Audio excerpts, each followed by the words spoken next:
Dans ce local appartenant au parti de l'ex-président Monsef Marzouki, critique de Kais Saied, ces figures politiques opposées au président sont en grève de la faim depuis plus de 10 jours.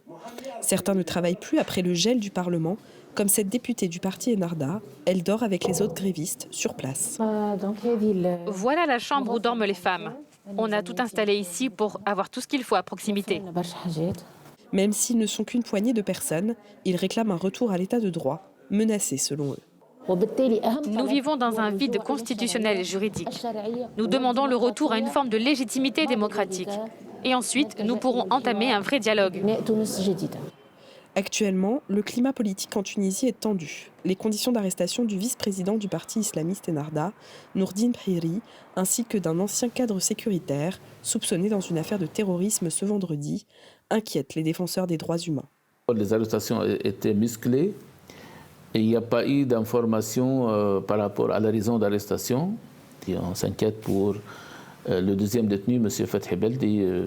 Nous n'avons aucune nouvelle par rapport à sa situation. Des juristes déplorent le flou juridique qui favorise ces abus dans un pays sous régime d'exception et sous état d'urgence.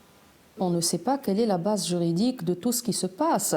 Maintenant, ce n'est pas la Constitution. Même le décret de 78, sur la base duquel il y a eu des arrestations dernièrement et des assignations à résidence, etc., même le président de la République, de son propre aveu, a reconnu son inconstitutionnalité. Donc on continue à appliquer des textes liberticides.